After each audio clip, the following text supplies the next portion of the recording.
बहुत साल पहले की बात है। एक बूढ़ी औरत ऐसे राज्य में रहती थी जिसकी रानी बहुत सुंदर थी। उसके 4 बेटे थे जो आपस में लड़ते थे और उनकी पत्नियां भी एक दूसरे को पसंद नहीं करती थी। वो सब एक ही घर में रहते थे लेकिन इतना लड़ते थे कि उन्होंने अलग रसोई रखी। बूढ़ी औरत चाहती थी कि सब एक साथ खुशी से रहे और एक दूसरे की मदद करे। उसने धमकी दी कि वो सबको घर से निकल देगी अगर वो एक साथ मिलकर नहीं रहेंगे। उसने ये भी कहा कि पैसे बचाने के लिए एक ही रसोई रखी जाएगी। ऐसे करने से उसे इस बात की उम्मीद थी कि सब एक साथ मिलकर रहने लगेंगे। बेटे थक गए और आखिर में उन्होंने अपनी माँ की बात मान ही ली। बेटे अपनी सारी कमाई अपनी माँ को देते थे क्योंकि वो गरीब थी। एक दिन सबसे छोटा बेटा काम की तलाश में शहर गया लेकिन निराश होकर वापस लौटा। रास्ते में उसने मरे हुए सांप को देखा और उसने उसे उठा लिया क्योंकि वो खाली हाथ नहीं वापस लौटना चाहता था। जब उसकी माँ ने उससे उसकी कमाई मांगी तो उसने उसको सांप दे दी। माँ ने उसे दिलासा दिया कि वो फिर से कोशिश करे। वो सांप किसी काम का नहीं था इसलिए उसने उसे छज्जे पर फेंक दिया।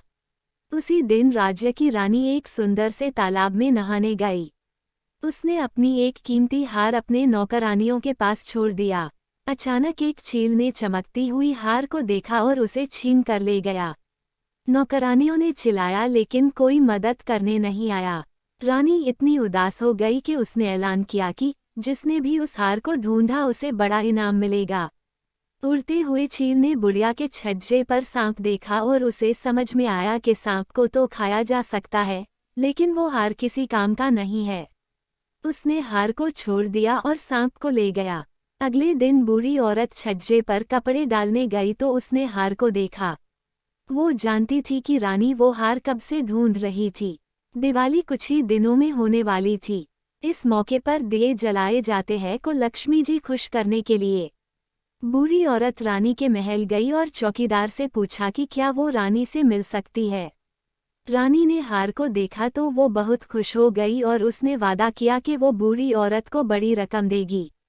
बूढ़ी औरत ने मना कर दिया और बोली, मैं गरीब हूँ, इतनी बड़ी रकम मैं संभाल नहीं सकती। मेरी यह इच्छा है कि दिवाली पर सिर्फ मेरे ही घर में दिए जलाए जाए और किसी के घर में नहीं। रानी थोड़ा हैरान हुई लेकिन वो इतनी खुश थी कि उसने आदेश दिया कि सिर्फ बूढ़ी औरत के ही घर में दिए जलेंगे। बूढ़ी औरत ने अपने परिवार को घर का एक एक कोना साफ करने को कहा और खूबसूरत फूल से सजाने को भी कहा। सबने साथ में मिलकर काम किया और बूढ़ी औरत ने पूरे घर में दिए जलाए।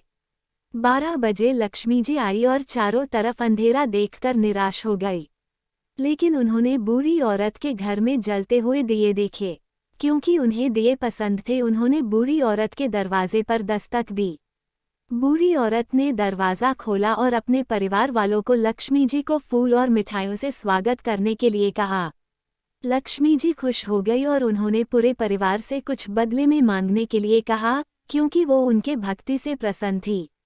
बूढ़ी औरत ने कहा, हम चाहते हैं कि आप हमारे घर में हमेशा के लिए रहे ताकि हम सदा खुशी से रह सके।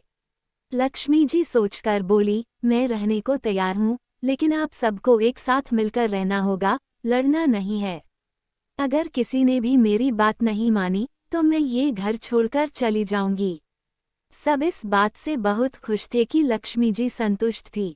वो सब उनकी बात मान गए और उसी दिन से पूरा परिवार मिलजुल कर साथ में रहने लगा और एक दूसरे की इज्जत करने लगे।